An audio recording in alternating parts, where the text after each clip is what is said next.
She was fired right there on stage, under the spotlight, while cameras rolled and the audience applauded, not knowing they were witnessing a public execution.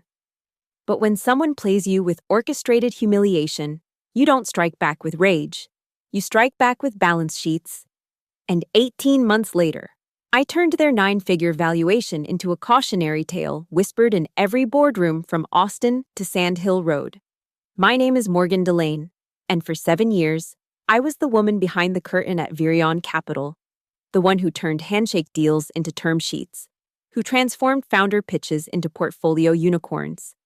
At 35, I'd already helped build Virion from a scrappy Series A fund operating out of a WeWork space in Austin into a name that made founders rehearse their pitches 3 times before walking through our glass doors. I wasn't supposed to be here. My MIT degree was in applied mathematics, not business. My first startup, a predictive analytics platform I'd built in my Cambridge apartment, had taught me the hardest lesson in Silicon Valley.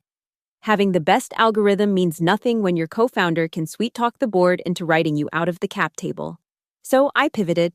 If I couldn't beat the game, I'd become the house. Virion hired me as an analyst when they had $12 million under management. By the time of that infamous investor summit in Scottsdale, we controlled $300 million across 4 funds. I'd sourced deals that returned 10x, killed investments that would have tanked the portfolio, and built relationships with LPs who trusted my judgment more than our CEO's golf handicap. Everyone knew the truth, even if no one said it aloud. Asher Hill might have been the face on TechCrunch, but I was the brain that kept the lights on. The Scottsdale Summit was supposed to be my coronation. For weeks, Asher had been dropping hints. The new fund needed a new partner, someone who understood both the numbers and the narrative. My presentation on deep tech investment thesis had been moved to the prime slot, right before his closing keynote. I'd even bought a new suit. Black Armani, the kind that says, "I belong in the room where it happens." The ballroom at the Four Seasons was packed that April afternoon. 300 of the Valley's finest. Fund managers, founders, journalists hunting for their next headline. I'd just finished my presentation on quantum computing's investment timeline when Asher took the stage. The lights dimmed. The Virion logo blazed across the screen behind him. Before I announce our new $50 million emerging tech fund, he began, his voice carrying that practiced warmth that had charmed 1,000 LPs. I need to address a change in our leadership team. My phone buzzed, a text from our CFO. "Morgan, I'm so sorry." Morgan Delane has been instrumental in Virion's growth. Asher continued. I was still standing at the side of the stage, my presentation clicker cold in my hand.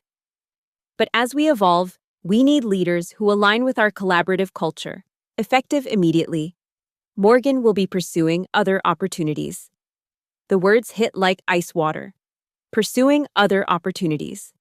The most elegant execution in corporate speak, fired, but make it LinkedIn appropriate. The spotlight found me before I could move, pinning me like a specimen under glass. 300 faces turned, someone's phone flashed. The cameras were already rolling. I had 2 choices, crumble or walk. So I walked. Shoulders back, chin up, the same stride I'd perfected in a dozen pitch meetings. The crowd parted, behind me. Asher was already moving on, announcing the new fund, the new vision, the new Virion, one that apparently didn't include the woman who'd built half of it. I made it to the parking lot before my hands started shaking. 7 years. 7 years of 80-hour weeks. Of catching red-eyes to due diligence meetings. Of being the only woman in rooms full of men who called me sweetheart while I restructured their term sheets. And he'd ended it with a PR-friendly assassination in front of everyone who mattered. But here's what Asher didn't know. In his haste to humiliate me, he'd forgotten one crucial detail. The operating agreement for the new $50 million fund. I'd already signed it. And buried in subsection 47B was a clause I'd insisted on months ago. The right to operate independently for 18 months, with full investment authority. He'd given me a loaded gun and 18 months to aim it. The only question was how deep I wanted the graves. The next morning, TechCrunch ran with leadership shakeup at Virion Capital. By noon, it had morphed into sources delaying out after internal culture clash. By evening, someone had leaked to the information that I'd been difficult to work with and resistant to collaborative decision-making. Translation: I'd said no to bad deals pitched by Asher's golf buddies. I sat in my Austin condo, watching my reputation dissolve in real time. My phone buzzed with messages, some supportive, most fishing for gossip. 3 board positions I'd been cultivating sent politely worded emails about going in a different direction. The speaking invitation for Web Summit? Rescinded. The mentor slot at Techstars? Suddenly filled. This is how they kill you in Silicon Valley. Not with lawsuits or accusations, but with whispers and implications. Cultural fit was the poison of choice, vague enough to avoid litigation, damning enough to close doors. I'd seen it happen to other women, watched them disappear from cap tables and conference stages. I never thought I'd be one of them, but rage, I learned, could be crystallizing. I pulled up the operating agreement on my laptop, the one I'd signed 6 weeks ago when Asher was still pretending I had a future at Virion. My lawyer had called me paranoid for insisting on that independent operation clause. Why would you need protection from your own firm? She'd asked.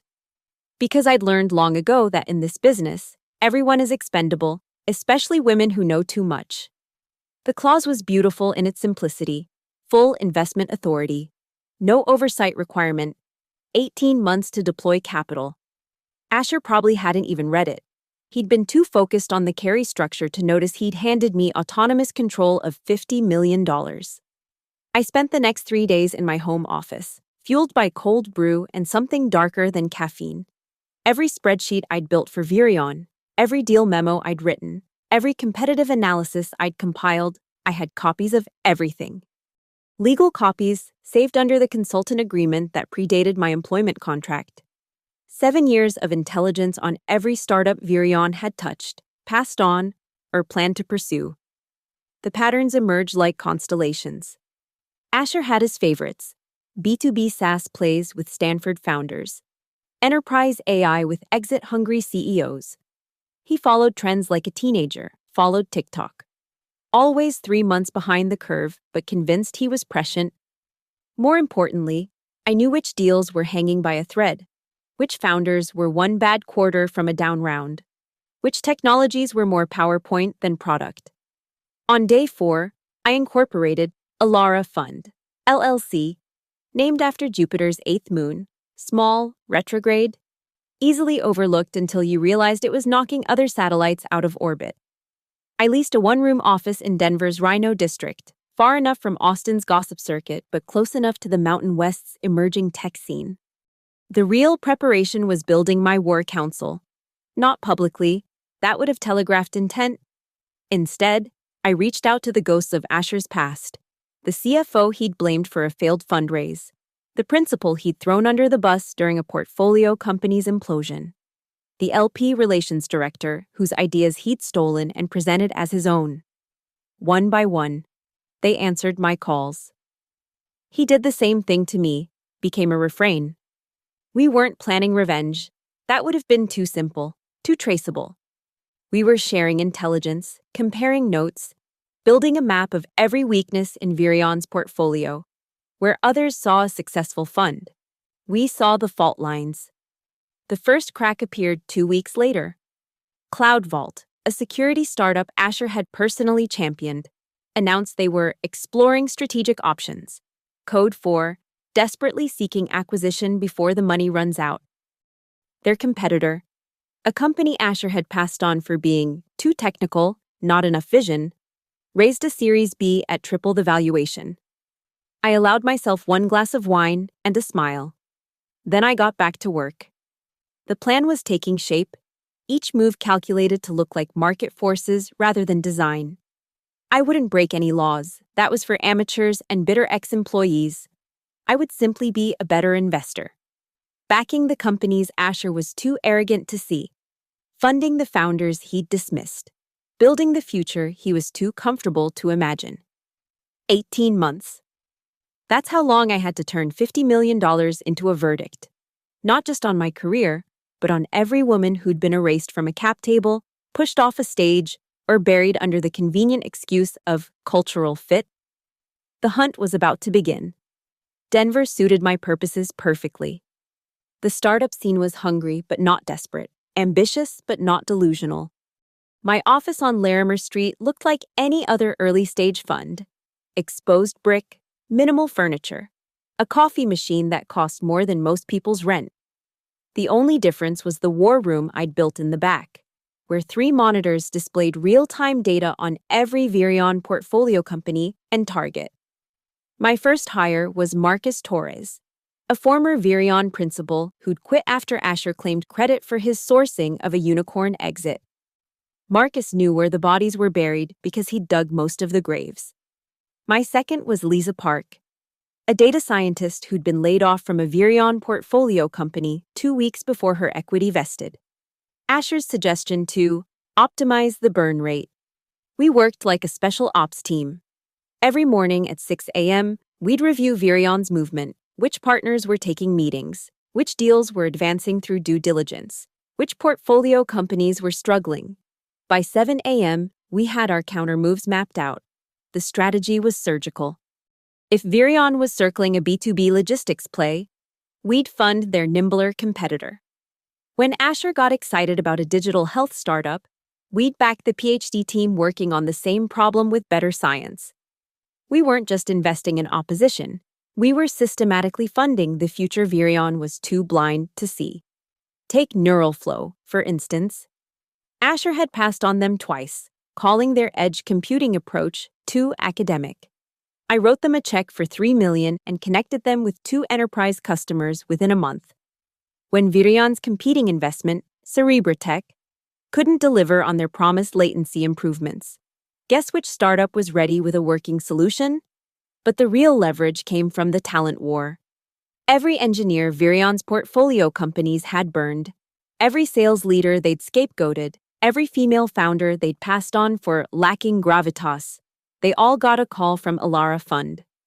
We became the island of misfit toys, if those toys were capable of building billion-dollar companies. You're building an anti-Virion, Lisa observed one evening as we mapped out connection points between our investments. No, I corrected, highlighting another target on the screen. I'm building the Virion that should have existed. The Whisper network started working in our favor. Founders began reaching out directly, having heard that Elara Fund actually read their technical specifications instead of just their TAM slides. LPs started asking discreet questions about our thesis. A reporter from The Information called, sensing a story in the mysterious new fund making waves in Denver. I gave no interviews. Let Asher chase headlines. I was chasing returns. Month 3 brought an unexpected gift. Data Mesh, one of Virion's star portfolio companies, lost their CTO and half their engineering team in a single week. The official story was cultural differences. The real story, according to my sources, was that Asher had forced them to pivot away from their core technology toward whatever trend he'd read about in the Sunday Times. We funded their former CTO's new startup within 72 hours. The patterns in my war room were becoming clear. Every Virion investment followed Asher's playbook: flashy founders, buzzword-heavy pitches, quick flips to strategic buyers. But the market was evolving past the easy money. Deep tech was having its moment. Investors wanted substance over story. And I was positioned perfectly to give it to them. My favorite acquisition was talent, not companies. Sarah Kim, who'd built Virion's entire LP reporting system before being passed over for promotion 3 times. Raj Patel, whose algorithmic trading insights had been ignored because he didn't golf at the right clubs. Maria Santos, who'd identified the enterprise blockchain opportunity 2 years before it exploded but couldn't get Asher to return her emails. They all joined Elara's network, not as employees, but as advisors, scouts, fellow travelers in the parallel universe we were building. Each brought intelligence, connections, and a shared understanding that the best revenge wasn't destroying Virion. It was making them irrelevant. By month 6, we'd deployed $20 million across 12 companies. Our paper returns were already outpacing Virion's last fund. But I wasn't satisfied with paper. I wanted blood in the water, the kind that brought sharks. You know he's starting to notice, Marcus warned, showing me a screenshot from Virion's internal Slack. Someone was asking why Alara kept showing up in competitive deals. Good, I said, studying the message. But he doesn't know it's me yet. Not a clue. Your name hasn't appeared on any documents. As far as the market knows, Alara Fund is run by a mysterious consortium of Denver investors. Perfect. Let him wonder. Let him worry. The next phase required him to be paranoid, but not prepared, concerned, but not careful. Because I wasn't just building a better fund, I was setting a trap. And the bait was already in motion, dressed up as the AI healthcare startup of Asher's dreams. The real game was about to begin. The paranoia started with small things. Asher's emails to the team became longer, more demanding. He wanted detailed competitive analysis on every deal, explanations for why certain startups chose other investors. The weekly partner meetings, once casual affairs over bourbon, turned into interrogations. Who was Alara Fund? Why were they always one step ahead? I watched it all unfold from my monitors in Denver, reading the stress in forwarded emails and leaked Slack messages. My network inside Virion had grown, not through recruitment, but through disillusionment. People talk when they're tired of being blamed for someone else's mistakes. He's convinced there's a mole, Marcus reported, scrolling through screenshots. Yesterday's all hands was basically a loyalty test disguised as a strategy session. I sipped my coffee, studying Virion's latest investment memo. Good. Paranoid people make poor decisions. What's their runway looking like? 2 portfolio companies are struggling. CloudVault is down to 3 months of cash, and BrightPath Analytics just lost their biggest customer to one of our investments.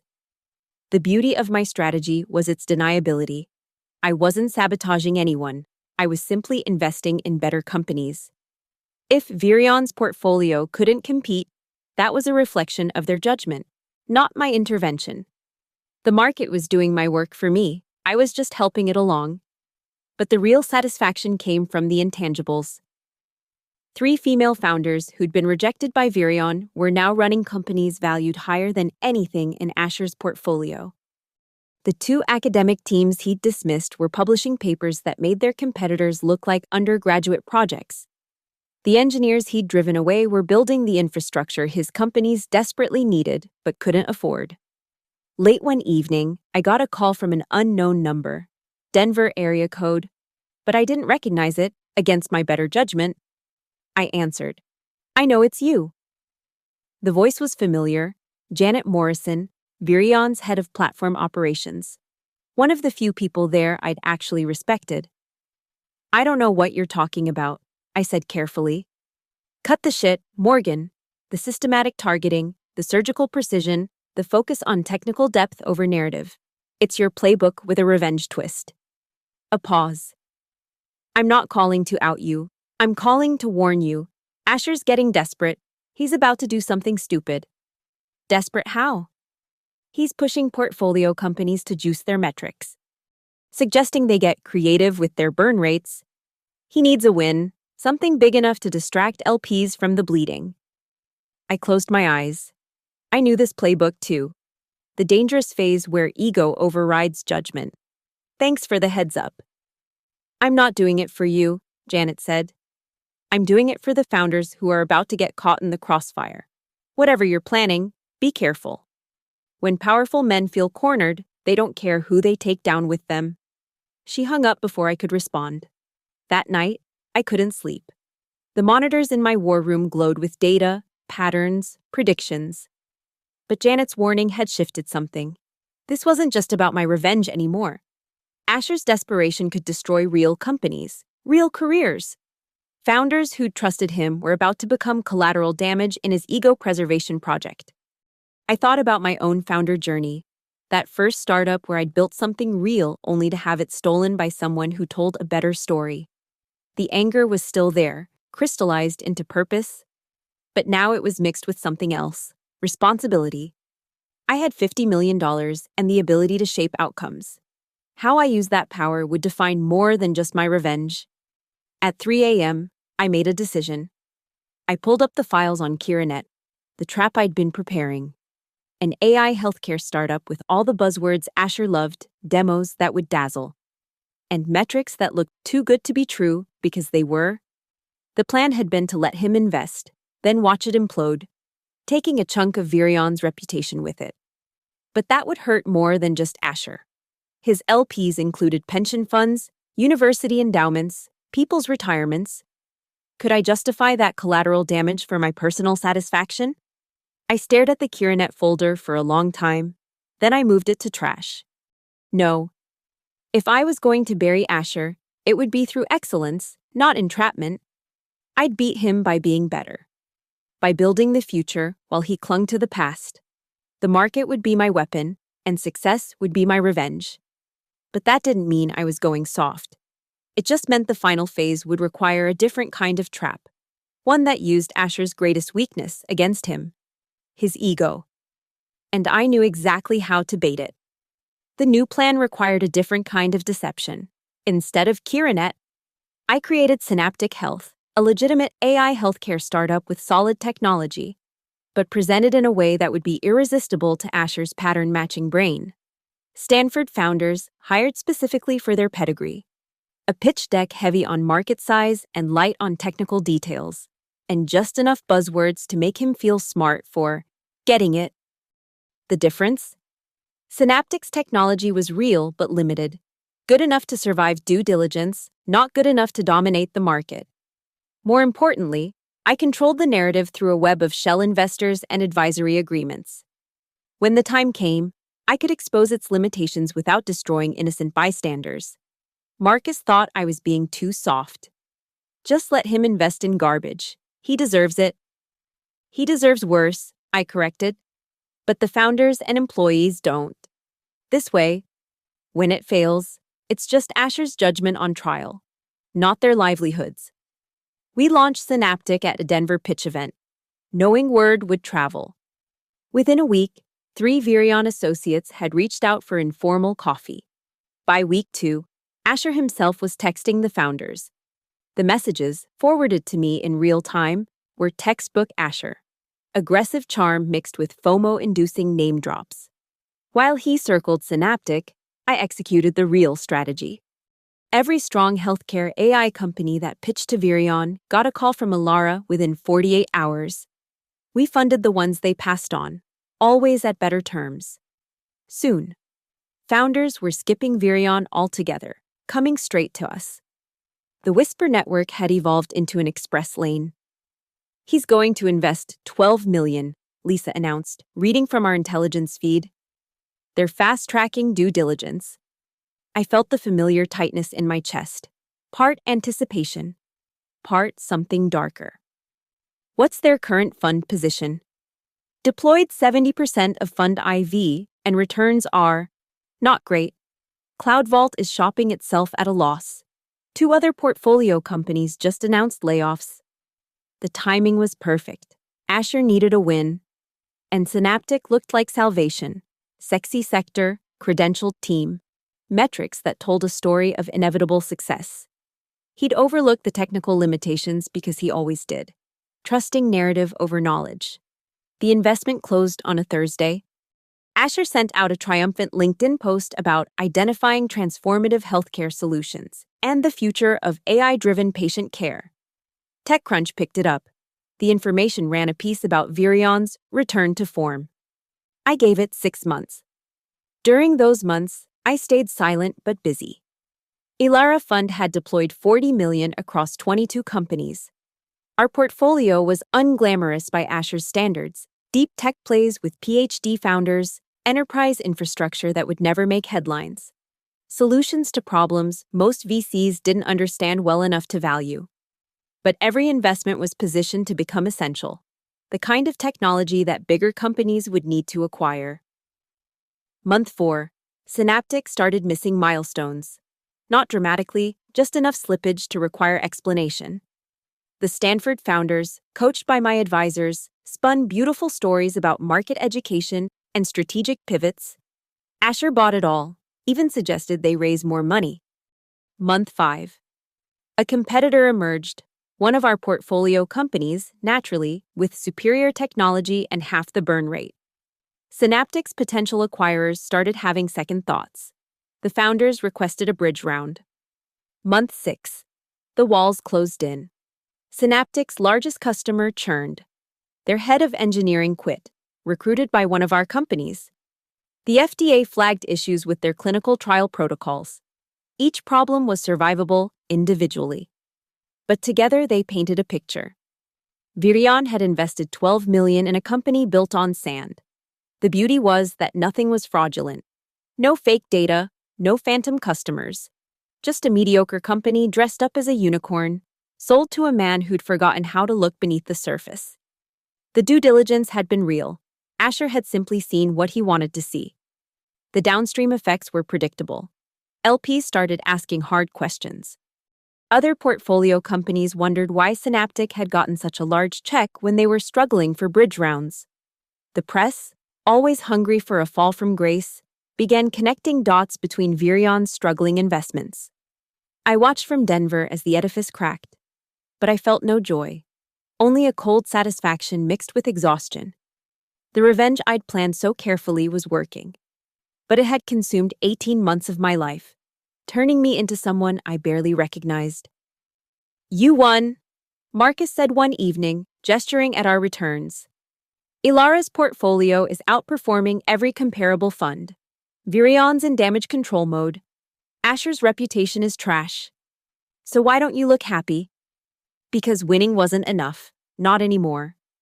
The final act still awaited, the moment when Asher would learn who'd orchestrated his downfall. And I'd decided exactly where that revelation would occur. The New York Venture Summit was 3 weeks away. The same stage where careers were made and destroyed, where Asher had once humiliated me in front of everyone who mattered. Time to return the favor. The Javits Center hummed with the nervous energy of 3,000 people trying to predict the future.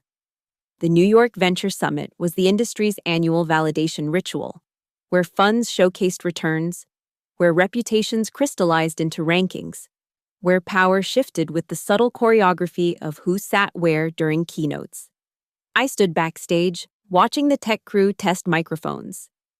The Emerging Manager Award, given to funds less than 2 years old with exceptional performance, sat in my hands.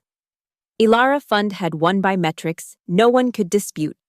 3.2x paper returns, 0 down rounds, 4 exits already in negotiation.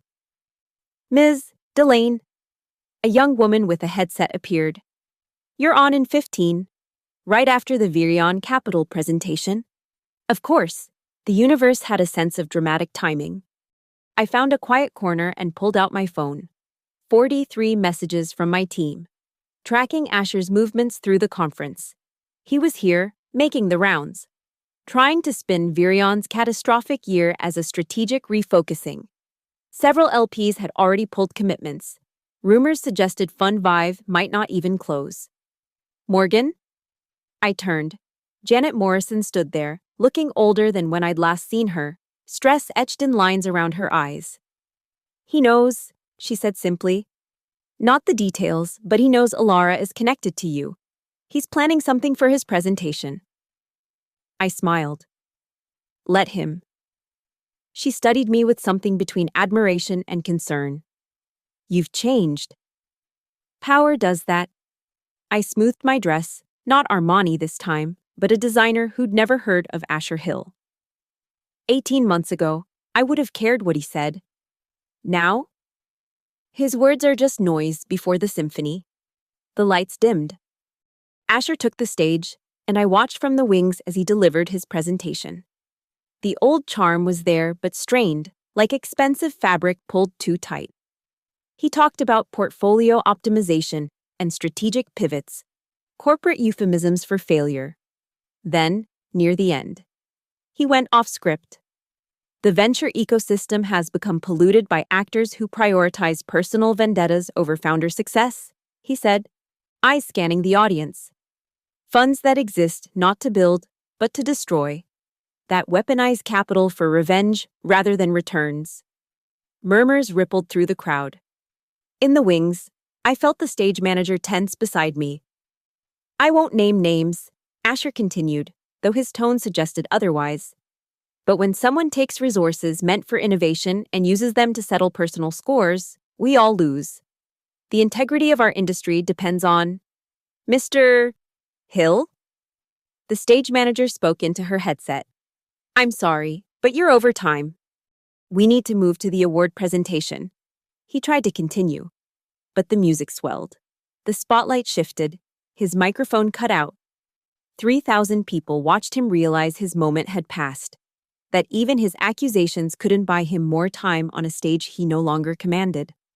I walked out as he walked off.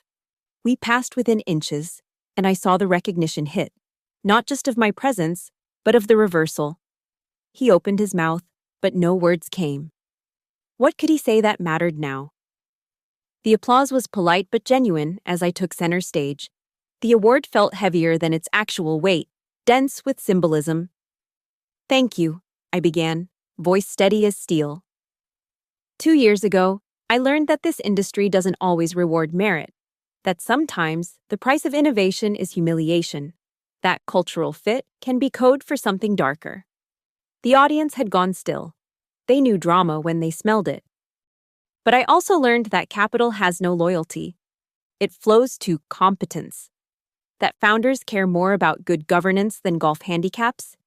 That the best revenge isn't destruction, but creation. I looked directly at where Asher sat. His face flushed in the darkness. Elara Fund exists because failure taught me to build better. We've deployed $50 million into founders that others overlooked, technologies others didn't understand, futures others couldn't see. And in 18 months, we've generated returns that speak louder than any personal narrative. A pause. The room held its breath. To those who said I lacked cultural fit, you were right. I don't fit into a culture that values connections over competence, that silences inconvenient voices, that treats public humiliation as a management tool. I built my own culture instead. And it's winning. The applause started slowly, then built into something real. Not because they loved me, half the room probably thought I was reckless, but because everyone loves a comeback story, especially one with receipts. I left the stage to a standing ovation, past Asher's empty seat he'd fled during my speech, and into a future I'd carved from the ashes of his betrayal. Backstage, my phone buzzed. A message from an unknown number. That was for all of us. Thank you. Then another, and another. Women I'd never met. Men who'd been scapegoated. Founders who'd been dismissed. All seeing possibility in the wreckage I'd made of the old guard. Maybe that was the real revenge. Not just burying Asher, but proving that the future belonged to those who built rather than burned. Though sometimes you had to burn the old to make room for the new. The war was over. The building could begin. 6 months after the New York summit, I stood in my new Chicago office, 32nd floor, lake views, the kind of space that whispered success rather than shouted it. The Denver war room had been dismantled, its monitors replaced by a wall of photos, founders we'd backed, companies we'd built, futures we'd funded. The Journal wants a quote, Lisa said, holding up her tablet. Virion just announced Asher's resignation. They're calling it a mutual decision to explore new opportunities. I almost laughed at the familiar phrasing. No comment, let the work speak. And it did. Virion had lost 70% of its value, abandoned by LPs who'd finally seen through the facade. 3 of their portfolio companies had folded. 2 had been acquired at losses. The firm would survive, institutions always did. But as a shadow of its former self, a cautionary tale told at industry bars. Asher himself had vanished into the consulting circuit, giving talks about lessons learned and the importance of authentic leadership. I'd heard he blamed market conditions, bad luck, a conspiracy of bitter former employees.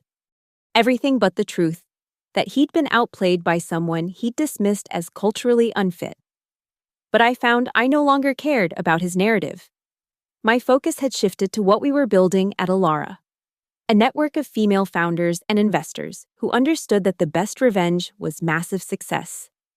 We'd raised a second fund, $200 million this time, with LPs who valued governance over golf games. "You have a visitor," Marcus announced, poking his head into my office. "Says you'll want to see her." I expected another founder, maybe a journalist. Instead, Janet Morrison walked in, looking lighter than I'd seen her in years.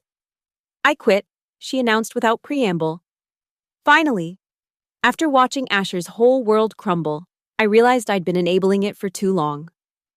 "What's next?" "That's why I'm here." She sat across from me, the lake sprawling behind us. "I want to build something.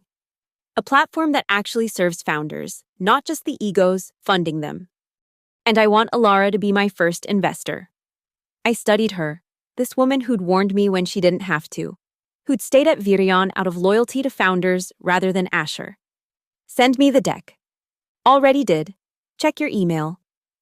After she left, I walked to the window, watching Chicago's grid stretch toward the horizon.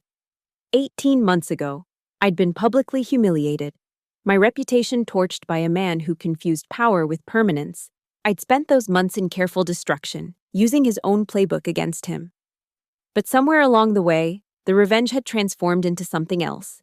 Building had become more satisfying than burning, creating opportunities more fulfilling than closing doors. The companies we'd funded were solving real problems, run by people who'd been told they didn't belong. My phone buzzed. A message from one of our founders. "Just closed our Series B. Thank you for believing when no one else would." Then another. "My daughter saw your summit speech. She's decided to study computer science." And another. 10 years ago, someone like Asher drove me out of tech. You brought me back."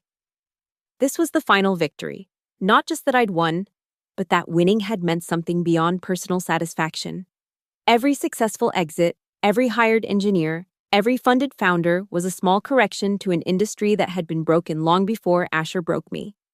I thought about the operating agreement that had started it all. That clause buried in subsection 47B.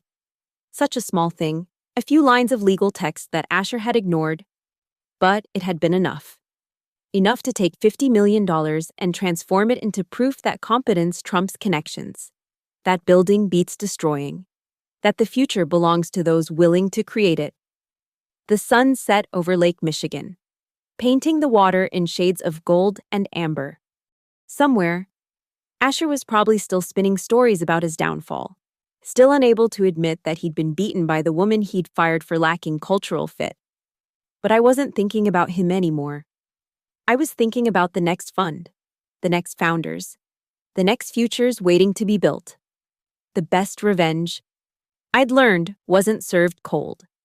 It was served at scale, with returns that spoke louder than any stage or spotlight, and we were just getting started.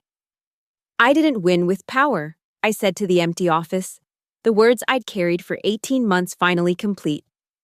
"I won with patience, precision, and a very good lawyer who knew how to write an operating agreement." The city lights began to flicker on, each one a possibility, a potential, a future that someone like Asher would never see coming. Thank you so much for listening to this story of revenge, redemption, and the power of building something better from the ashes of betrayal. I'm curious, where are you listening from? Drop a comment below and let me know what city or country you're in. I'd love to connect with listeners from around the world. If this story resonated with you, please subscribe to the channel and share your thoughts. What would you have done in Morgan's position? Let's discuss in the comments below.